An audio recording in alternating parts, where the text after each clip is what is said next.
terima kasih.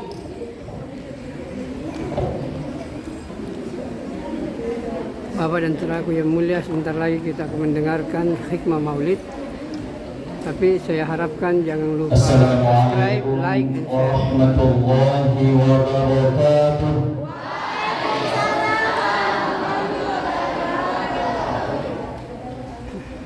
Alhamdulillah.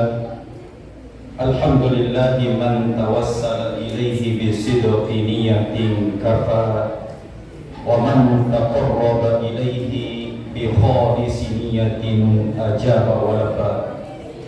Wa ashhadu an la ilaha illallah wahdahu la syarika lah wa ashhadu anna Muhammadan abduhu wa rasuluh wa safiyuhu min khalqihi wa habibuh balagha risalata wa adda al-amanata wa nasaha lil ummah.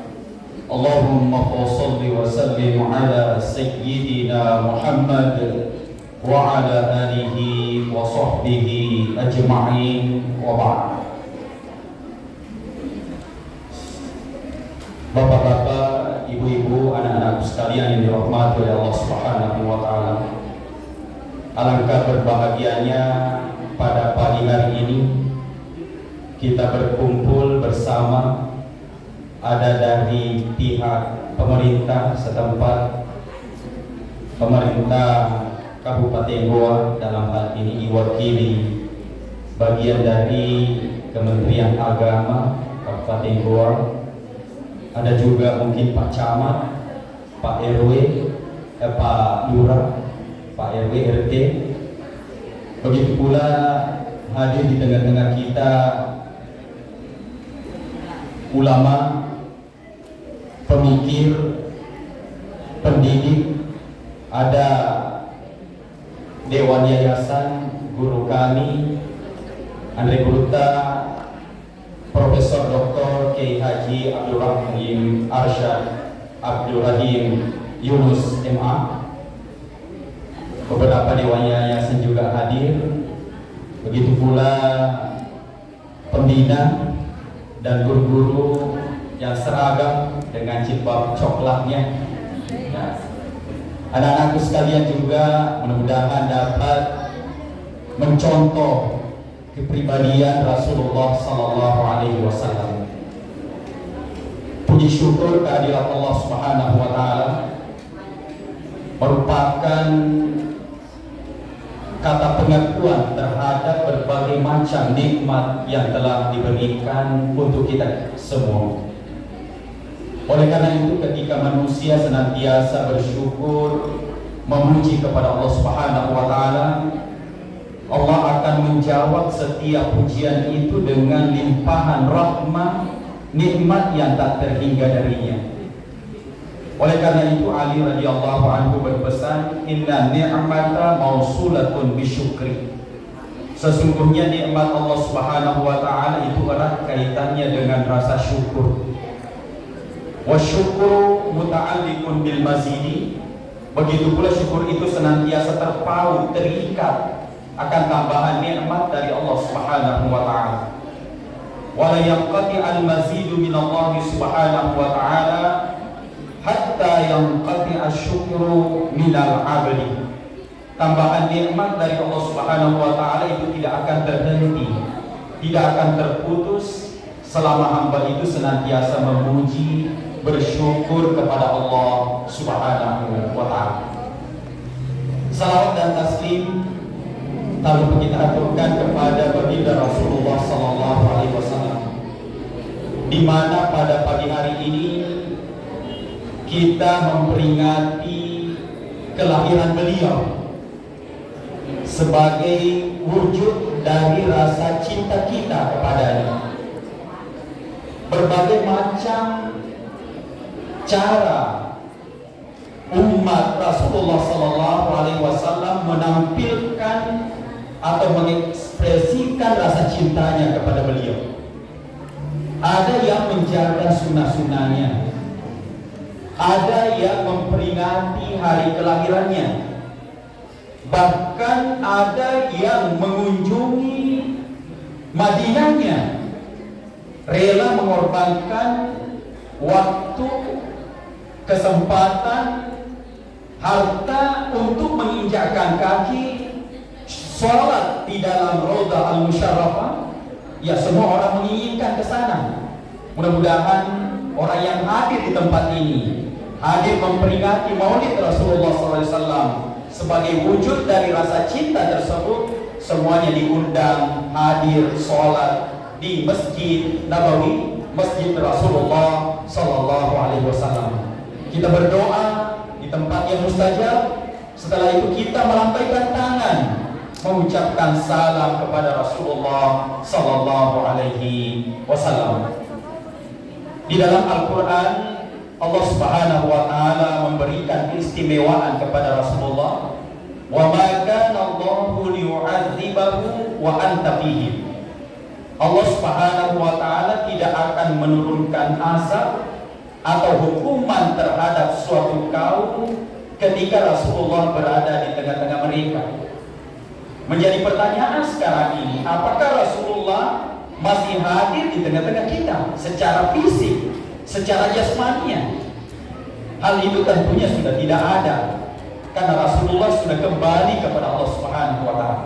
Akan tetapi ulama mengambil dari dalil tersebut, dari ayat tersebut, idza dakhala mahabbatu Rasulillah sallallahu alaihi wasallam wa mahabbatu sunnatihi sallallahu alaihi wasallam fi qalbil mu'min fa inna Allah la yu'adzibu hadzal qalb. Ketika cinta seorang mukmin terpatri di dalam hatinya kepada Rasulullah, begitu pula cintanya kepada sunnah-sunnah Rasulullah sallallahu alaihi wasallam begitu erat tertanam di dalam lubuk hatinya, Allah Subhanahu wa Ta'ala tidak akan memberikan hukuman atau azab kepada pemilik hati tersebut. Mudah-mudahan kita yang hadir di tempat ini benar-benar betul-betul memiliki rasa cinta yang mendalam kepada Rasulullah sallallahu alaihi wasallam. Jamaah Maulid yang dirahmati oleh Allah Subhanahu wa Ta'ala, pada kesempatan ini tentunya bagaimana kita dapat mengaplikasikan sifat-sifat Rasulullah sallallahu alaihi wasallam dalam kehidupan sehari-hari. Kita tahu ada 4 sifat Nabi yang menjadi wajib baginya dan sebaiknya atau sebisa mungkin umatnya dapat mengikutinya. Ada as-sidq, ada al-qamanah, ada al-amanah, dan ada at-tabligh. Mudah-mudahan sifat-sifat ini dapat kita aplikasikan dalam kehidupan sehari-hari kita. Dan tentunya yang dapat pertama kali mengaplikasikan sifat tersebut adalah para santri. Berbahagialah anak-anakku sekalian yang mondok di Pesantren Madinah Ulum Burpi. Mudah-mudahan yang masuk di sekolah, apakah itu di SMA, apakah itu di MA, apakah itu di SMK, apakah itu di MTS, SMP, semuanya dapat bergabung di pondok pesantrennya. Karena saya biasa mengajar kalau sore itu hanya 11 atau 10 orang. Ke depan nanti semuanya diwajibkan untuk mondok belajar setelah maghrib, begitu pula setelah subuh. Semuanya. Karena kenapa? Pendidikan karakter di dalam pesantren itu sangat-sangat bermanfaat. Gus Dur jangan sampai mengatakan bahwa santri itu tidak ada apa-apanya. Santri dapat menjadi presiden. Anak-anakku sekalian mau jadi presiden tidak? Mau. Jadi santri kalau mau jadi presiden. Mau jadi wakil presiden. Sekarang siapa wakil presidennya? Bapak Prof. Ma'ruf Amin adalah anak santri. Jadi jadi wakil presiden. Mau jadi menteri. Menterinya dari beberapa unsur santri. Pak Mahfud MD itu merupakan santri.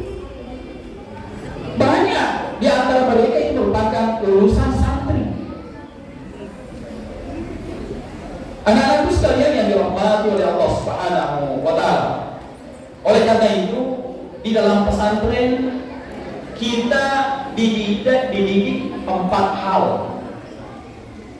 Yang pertama, sebagaimana yang dicontohkan atau yang menjadi karakter pembinaan PBB, ada hal 4 prinsip pendidikan itu. Yang pertama adalah learning to know. Bagaimana kita belajar supaya dapat tahu. Inilah yang dimiliki oleh Rasulullah SAW menjadi fatona, memiliki intelijensi, memiliki kemampuan ilmu pengetahuan yang sangat luas. Dan ini bisa saja dicontoh oleh seorang santri. Saya merupakan mantan santri. Kita kalau masuk di pesantren itu banyak orang yang mengatakan itu adalah penjara suci. Ya. Istilahnya dulu orang penjara suci. Karena kenapa? Banyak yang merasakan seakan-akan di penjara. Tetapi orang yang masuk di dalam pesantren itu akan terjaga selama 24 jam. Terjaga apanya? Terjaga dalam melaksanakan ibadah kepada Allah Subhanahu wa taala. Anak-anakku sekalian yang tinggal di luar, tidak bisa dijamin 100% apakah dia salat 5 waktu di rumahnya. Ini kewajiban Bapak Ibu untuk memiliki anak yang bisa sholat 5 waktu di rumahnya.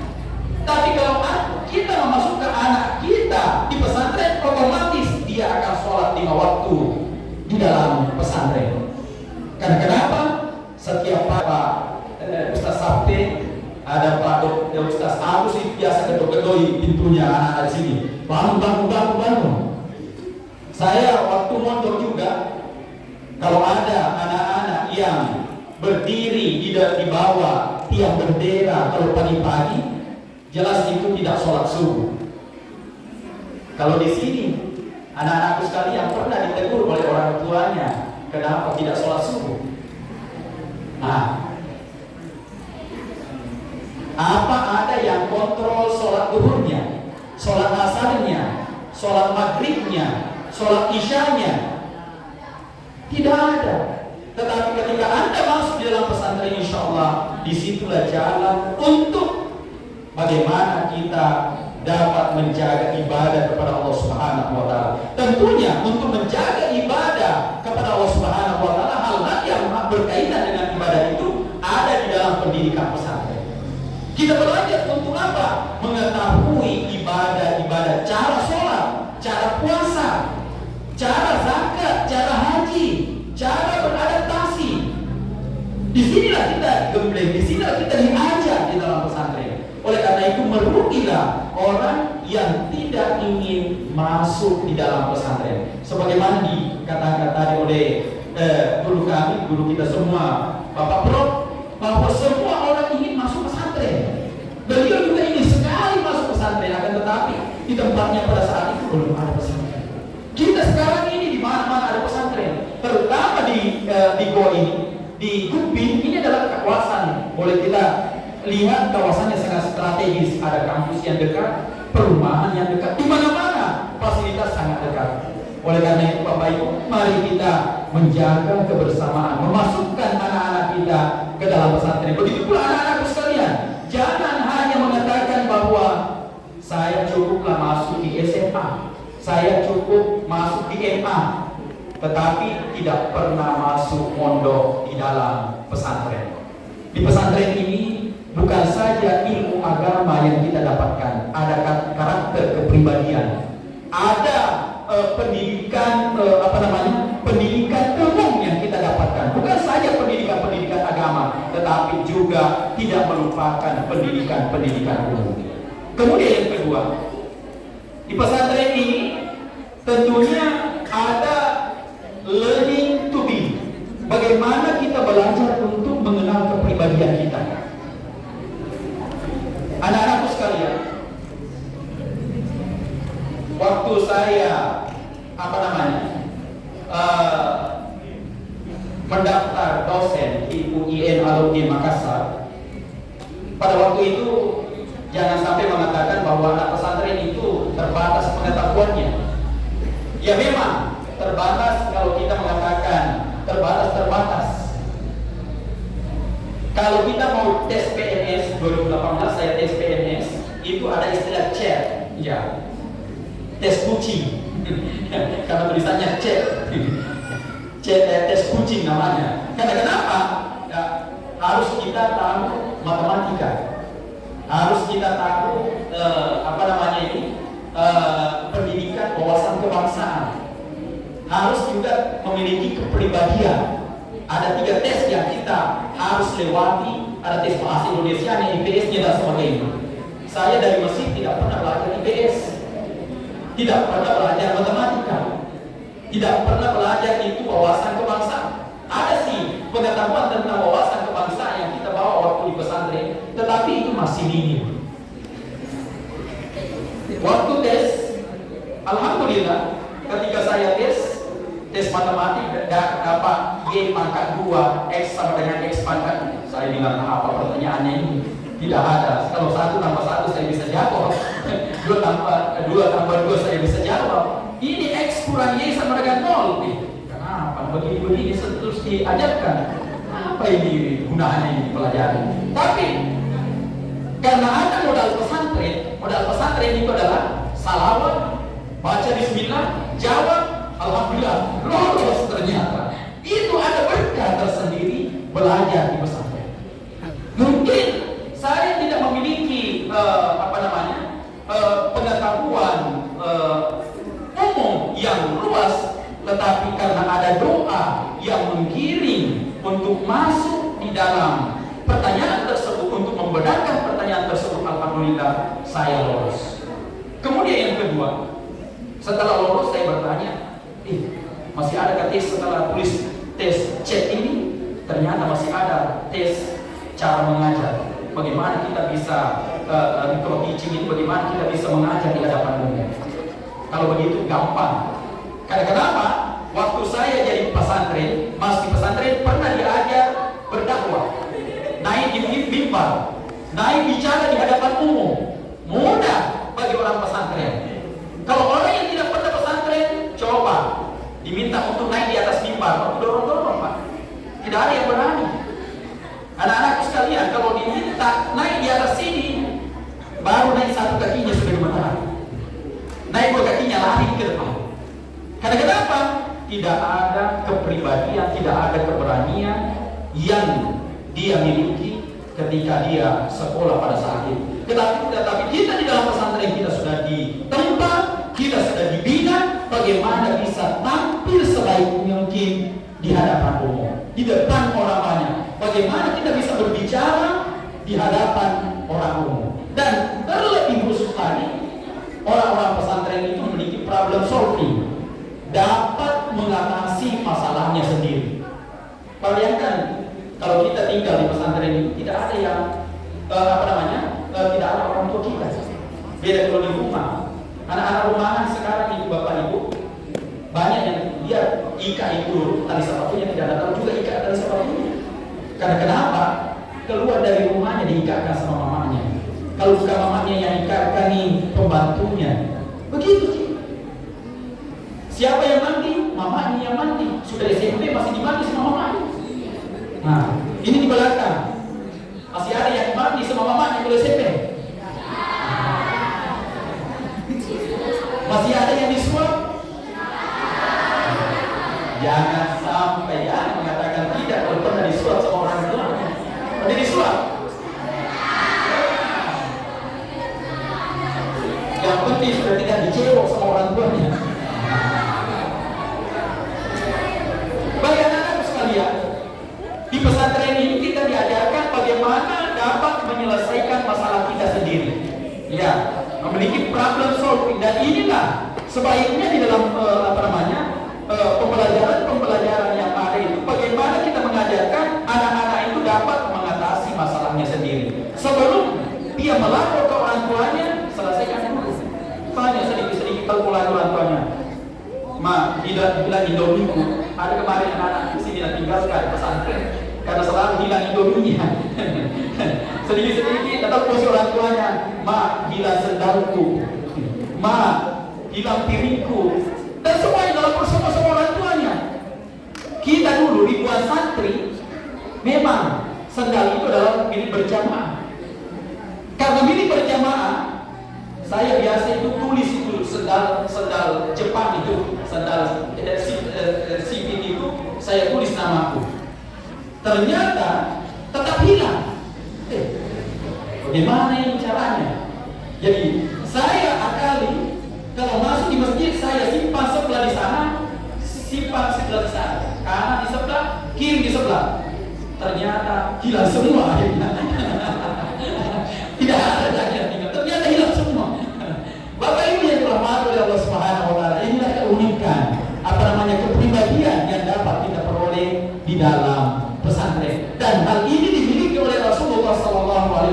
Sejak kecil beliau dapat mengatasi masalahnya sendiri, bahkan dapat mendamaikan orang-orang Arab yang lagi bersekutu pada saat, yang lagi bertikai, yang tidak memiliki kesepahaman pada saat itu.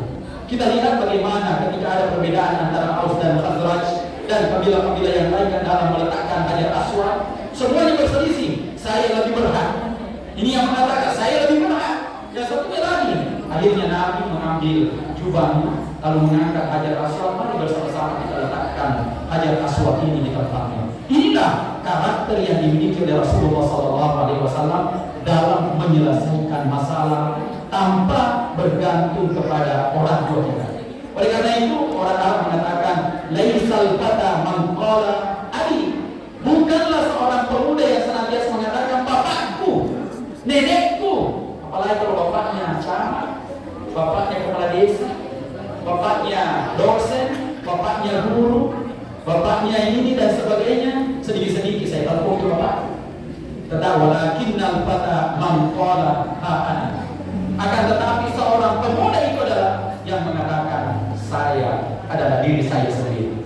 Kun anta, jadilah diri anda sendiri. Jangan cuma suka dengarkan nyanyinya kun anta, kemudian tidak tidak memahami maknanya. Kun anta itu adalah jadilah diri sendiri. Kemudian yang ketiga yang diajarkan di dalam pesantren itu adalah learning to do. Bagaimana orang belajar supaya sesuai dengan pekerjaannya nanti. Kita belajar di pesantren ini semua disiplin itu dipelajari. Tidak ada tidak dipelajari Bapak Ibu. Anak-anakku sekalian, masuk di pesantren itu belajar IPA tidak? Belajar matematika, belajar fisika, kimia, apa yang tidak kalian pelajari? Tapi kalau di sekolah umum belajar tafsir Jalalain tidak? Tidak. Belajar Riyadhus Shalihin? Tidak. Nah, tapi kalau di pesantren Anda berhadapan dengan ilmu agama, Anda diminta untuk khutbah, Anda diminta untuk ceramah, Anda diminta untuk mengaji, Anda diminta untuk bersaksi, Anda diminta untuk berdoa, semuanya siap. Tidak perlu dorong-dorong. Jangan bisa saya deh. Sedikit-sedikit. Jangan saya. Anda diminta untuk mengajar matematika, ada kemampuan. Anda diminta untuk mengajar wawasan kebangsaan, ada. Anda diminta mengajar fisika, ada. Dalam pesantren itu semuanya. Sehingga orang pesantren dapat dipekerjakan di tempat mana. Jangan heran kalau ada orang pesantren mengajar matematika, mengajar fisika, mengajar wawasan kebangsaan. Tapi kalau orang yang pernah di sekolah umum belajar fisika kemudian dia mengajar Al-Quran hadis, maaf, kemungkinan bisa saja itu tidak bisa. Kemudian selanjutnya yang di pesantren itu adalah kelebihan yang paling mendasar, yang paling utama adalah learning to live together. Bagaimana dapat berbaur, bagaimana dapat bekerja sama, bagaimana dapat bergaul, berinteraksi dengan berbagai macam watak, dengan berbagai macam karakter. Di pesantren itu Bapak Ibu tidak satu manusia. Ya, ada yang nakal, ada yang ustaz, ada Abu Jahalnya, ada Nabi Musa, ada Muhammadnya, ada Nabi Musanya, ada Firaunnya. Kenapa Nabi biasa hilang Indominya temannya di pesantren? Karena ada Firaun di situ. Kenapa? Nah, hilang sendalnya ada Abu Jahalnya. Kenapa juga ada yang sering mengaji? Karena ada Muhammadnya. Ada yang suka menolong karena ada Nabi Musanya di dalam pesantren itu. Akhirnya di pesantren itu dapat kita menilai, melihat bagaimana saya bisa berteman, bagaimana saya bisa bergaul, bagaimana saya berinteraksi antara satu sama lain. Jamaah maulid yang dirahmati oleh Allah Subhanahu wa taala, untuk memperoleh berkah dari maulid ini ada 4 hal bagaimana kita dapat memperolehnya. Yang pertama, kita kembali kepada berkah itu sendiri. Apa itu berkah? Ulama memberikan penjelasan sebagaimana yang disampaikan oleh Rasulullah SAW. Al-barakatu jundu min junudillah. Arsalallahu liman yasha. Idza hallatil barakatu fil mali zadat. Wa idza hallatil barakatu fil waladi aflahat.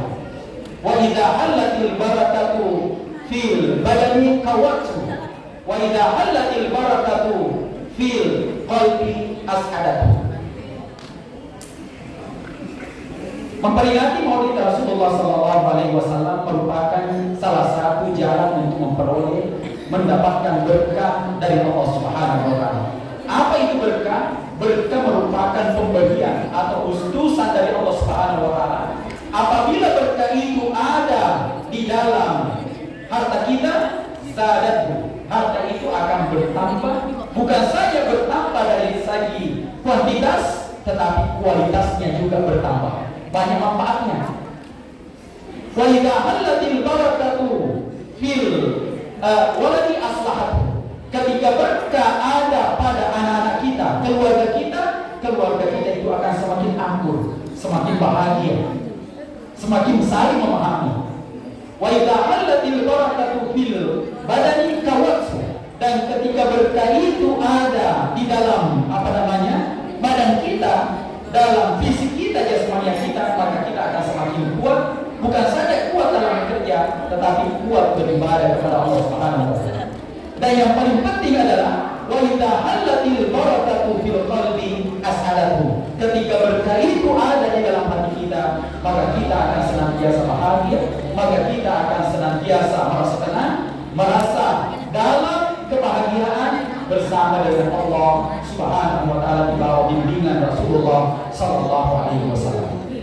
Jamaah maulid yang dirahmati oleh Allah Subhanahu wa taala. Mudah-mudahan peringatan maulid ini menunjukkan cinta kita kepada Rasulullah sallallahu alaihi wasallam dengan mencontoh perilaku Rasulullah sallallahu alaihi wasallam. Berkah itu hadir di dalam harta kita, hadir di dalam anak-anak kita, hadir di dalam jasmani kita, hadir di dalam hati kita. Ada 4 jalan untuk mendapatkan berkah.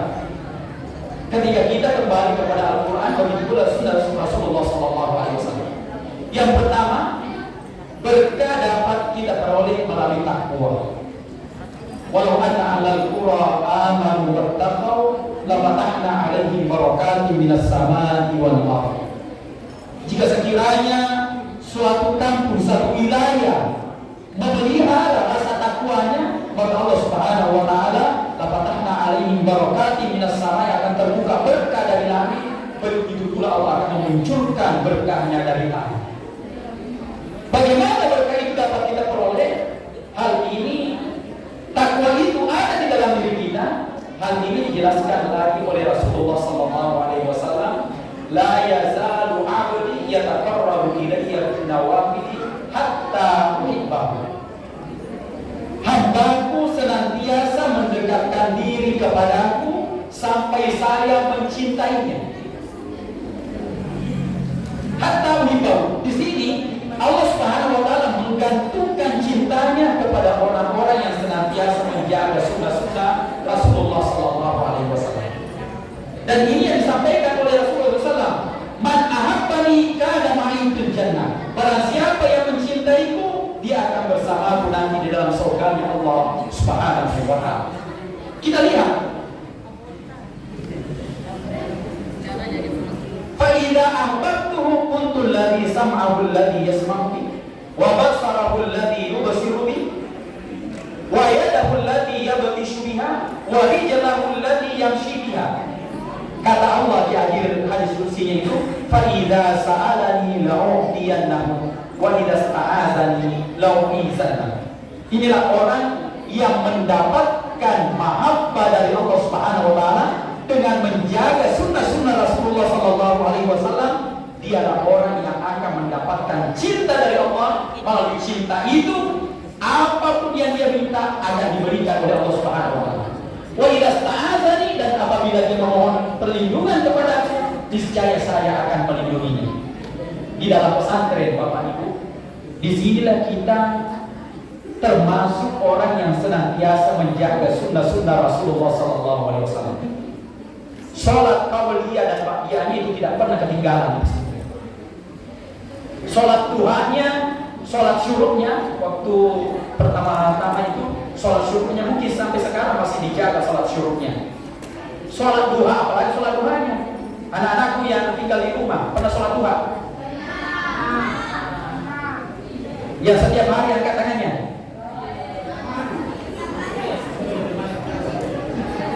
Yang dipesan jujur, ini jujur, untuk mendapatkan berkah itu harus jujur. Jujur, sholat duha setiap hari. Oke. Hanya beberapa orang yang bisa sholat duha setiap hari. Yang sholat witir ada? Tidak ada yang angkat tangannya. Yang sholat tahajud ada beberapa orang. Bagaimana mendapatkan mahabbah dari Allah Subhanahu wa Ta'ala? Salat wajib saja masih biasa bolong-bolong, apalagi kalau salat sunnah. Nah, ini yang menjadi masalah. Jadi untuk mendapatkan cinta dari Allah Subhanahu wa Ta'ala itu adalah binawafil. Jagalah ibadah-ibadah sunnahnya. Apapun yang Anda minta, Allah akan kabulkan. Dan pertolongan apapun yang Anda inginkan, Allah akan tolong dari Allah Subhanahu wa Ta'ala. Saya rasakan Bapak Ibu ketika menjadi santri, itu saya anak petani. Saya termasuk orang anak petani. Kalau apalagi di daerah saya itu adalah cara bertaninya adalah membutuhkan air hujan. Biasa kasihan tidak berhasil sawahnya orang. Penghasilan orang tua itu sangat sedikit. Tetapi ketika saya masuk pesantren, alhamdulillah banyak penghasilan orang tua. Ketika saya masuk pesantren, alhamdulillah saya menginjakkan kaki di luar negeri. Ini merupakan berkah dari pesantren itu. Dan salah satunya, ketika saya mengajar di pesantren, saya lulus menjadi PNS. Saya kembali mengabdi dulu 3 bulan di pesantren saya. Ternyata tes, alhamdulillah, mungkin inilah merupakan berkah dari pesantren itu. Dan saya rasakan ketika berada di pesantren, alhamdulillah, kesejahteraan keluarga saya meningkat. Ini buktinya bahwa di dalam pesantren, selama kita menjaga ibadah-ibadah kita kepada Allah Subhanahu wa Ta'ala, maka kita akan memperoleh berkah dari Allah Subhanahu wa Ta'ala. Kemudian yang kedua, bagaimana berkah itu dapat kita peroleh? Yaitu adalah melalui bacaan Al-Quran. Minimal baca bismillah. Saya tanya anak-anak kemari di masjid, siapa yang baca bismillah sebelum tidur? Tidak ada yang baca bismillah sebelum tidur. Anak-anak di belakang, siapa yang baca bismillah sebelum tidur? Jujur.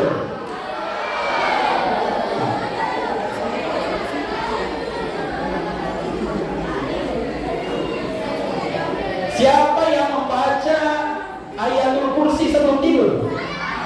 Ini beberapa orang saja. Berapa ratus murid ini hanya 5 orang yang mewakili yang bisa membaca itu. Apalagi siapa yang membaca 1/4 atau 1 halaman sebelum pergi ke sekolah? Ada yang membaca Al-Quran 1 lembar? 1 ayat saja dulu? Tidak ada. Bagaimana caranya mendapatkan berkah dari Allah Subhanahu wa taala? Ini.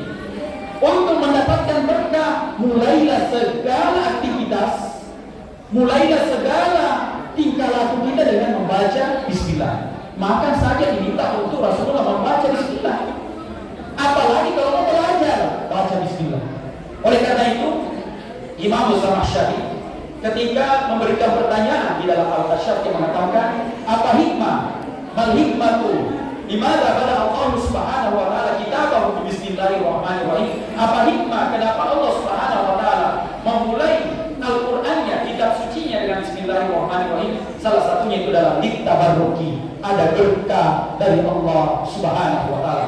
Dan inilah yang disampaikan oleh Rasulullah sallallahu alaihi wasallam, kullu amalin zibalin ma lam yubda fihi bi bismillahirrahmanirrahim fa huwa abtaru ay naqisul barakah. Setiap perbuatan yang bermanfaat ketika tidak dimulai dengan bismillahirrahmanirrahim, abtaru ay naqisul barakah, kurang berkahnya dari Allah Subhanahu wa taala. Oleh karena itu Bapak Ibu, mulailah sebelum kita belajar, mulailah dengan bismillah.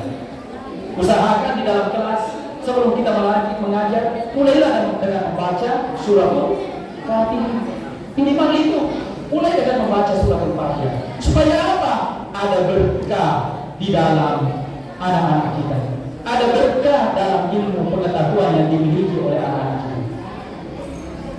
Ini salah satu kunci untuk mendapatkan berkah ilmu pengetahuan.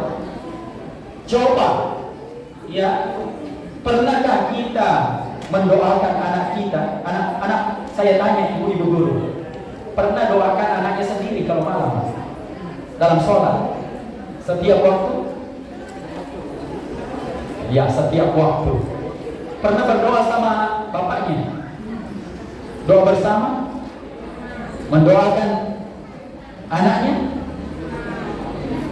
Mungkin jarang ya. Bapak Ibu yang dirahmati oleh Allah Subhanahu wa taala, untuk melihat perubahan terhadap anak-anak kita, coba dalam sholat kita bersama dengan suami istri, bersama-sama mendoakan anak kita, insya Allah ada perubahan. Ada perubahan. Begitu pula sebelum belajar, mungkin bisa kita juga adakan setiap malam Jumat, ya, kita bersama-sama guru-guru berzikir, berdoa supaya tambah ramai pesantren kita. Kita ajak anak-anak kita untuk berdoa bersama. Mudah-mudahan ada berkah di dalam ilmu pengetahuannya. Kalau ramai ini masjid, kalau ramai ini pesantren, anak-anak akan semakin termotivasi untuk masuk di pesantren. Coba kalau kita mengajar hanya 11 orang, 12 orang akan tambah malas. Tetapi kapan kita bersama-sama menghidupkan pesantren ini akan ramai.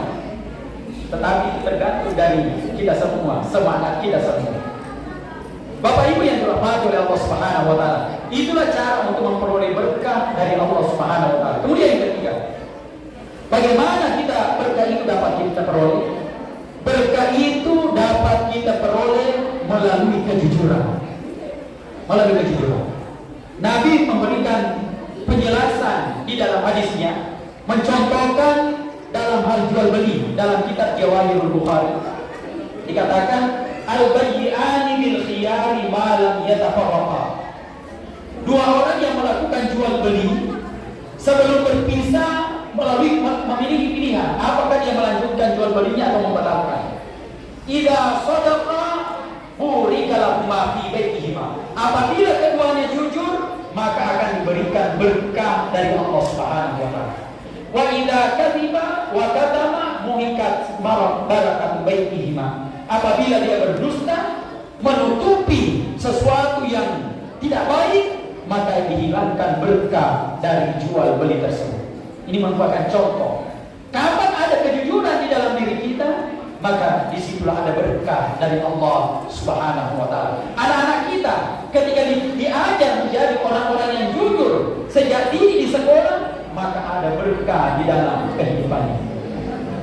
Jangan-jangan kalau ujian anak-anak kita, lihat saja buku, nanti tidak usah ribut.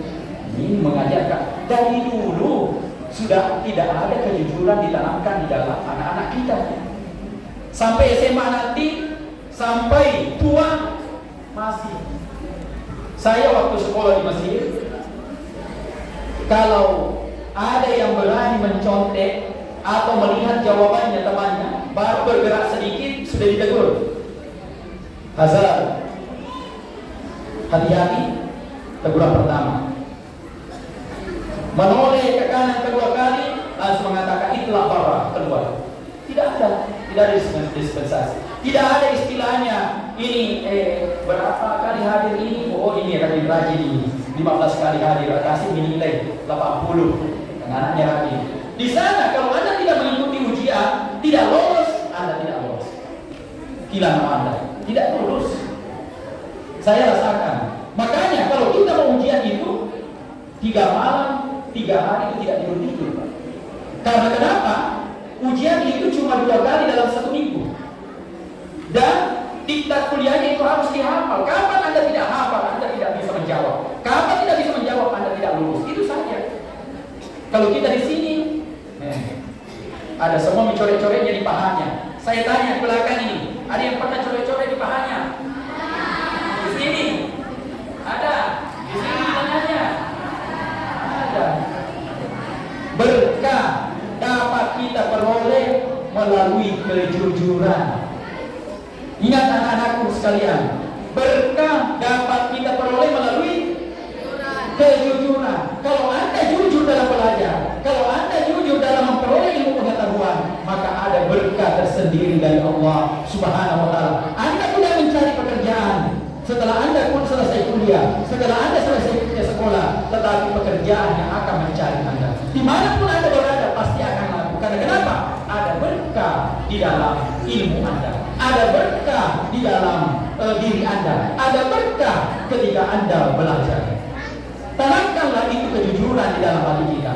Begitu pula para guru-guru, anak-anak sekalian, saya lihat kalau Pak Pro menguji ujian komprehensif, semua orang berkata bahwa yang paling lama menguji beliau. Karena kenapa? Beliau ingin melihat integritas, beliau ingin melihat kejujuran, wawasan ilmu yang dimiliki oleh seorang mahasiswa. Bahkan tidak diluluskan kalau tidak lulus, diusir keluar. Pergi belajar lagi. Karena kenapa? Ada keinginan untuk melihat anak-anaknya untuk menjadi orang pintar. Jangan kalau itu anak-anaknya buka ibu umur yang penting jangan kenal. Jangan itu, buka saya. Buka HP, buka ini, jangan ikut ya. Bagaimana bisa ilmu pengetahuan dapat berkembang? Bagaimana berkah dalam ilmu yang didapatkan anak kita dapat meningkat? Begitu pula di dalam dirinya dapat mendapatkan ilmu yang bermanfaat dari Allah Subhanahu wa taala. Kemudian yang keempat, bagaimana berkah ini semua dicontohkan oleh Rasulullah sallallahu alaihi wasallam. Kemudian yang keempat, bagaimana berkah itu dapat diperoleh? Itu tadi learning to live together. Bagaimana kita senantiasa menjaga kebersamaan. Ini penting. Kebersamaan Bapak Ibu yang dirahmati oleh Allah Subhanahu wa taala. Jangan mengatakan saya mengajar di SMA, saya mengajar di MA, saya mengajar di SMP, saya mengajar di MTS, tetapi tidak bagus kenal. Ya. Nah, urusannya SMA, urusanmu, bukan urusanku itu. Nah, itu. Selesaikan masalahnya sendiri. Di dalam pesantren itu perlu ada kerjasama, perlu ada kebersamaan, perlu ada kekompakan.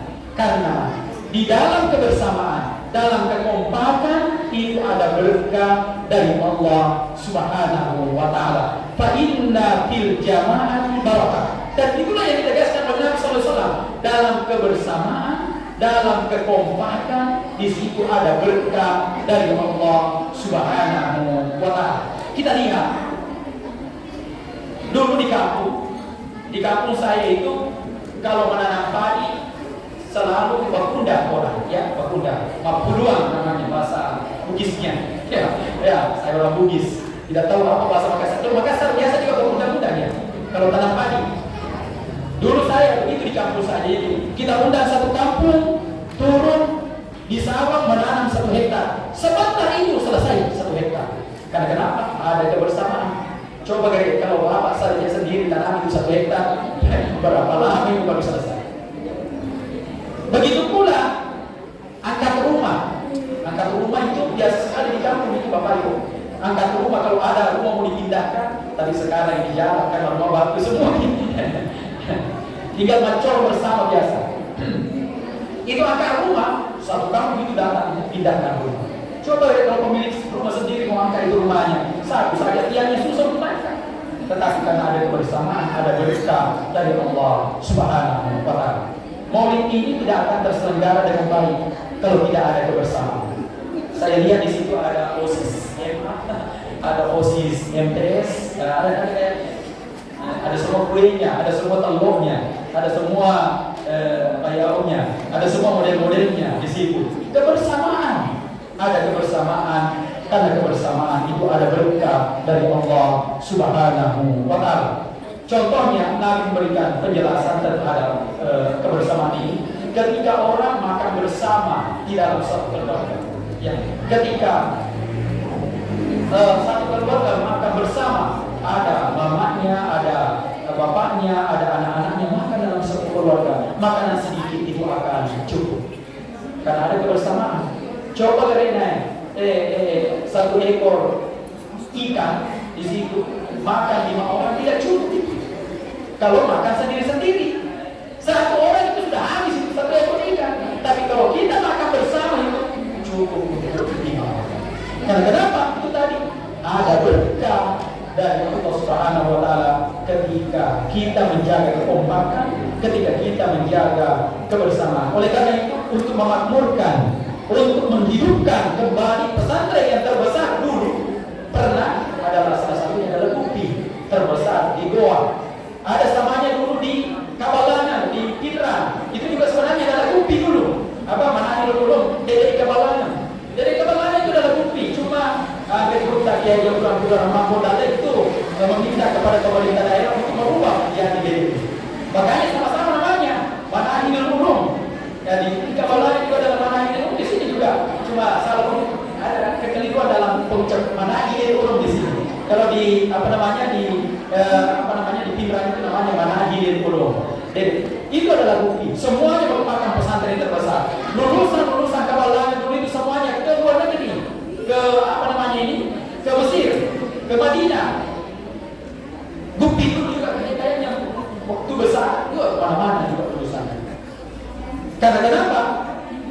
Semuanya dibesarkan dengan kebersamaan. Kalau kita bersama-sama dalam membina, dalam membangun, menghidupkan kembali jiwa ruh pesantren ini, maka ada berkah dari Allah Subhanahu wa Ta'ala. Ada kebersamaan, maka akan banyak santri, maka akan banyak siswa.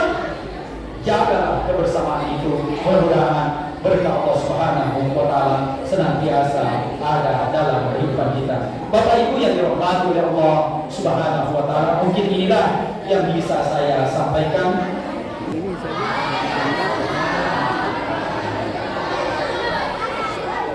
Itulah tadi ceramah yang disampaikan oleh Ustaz Kiai Haji Baso Kalawangau dari CMA, kepada yang kami mengucapkan terima kasih. Marilah kita memasuki acara selanjutnya, yaitu penampilan salawat Nabi kisah sang Rasul yang akan dibawakan oleh santriwati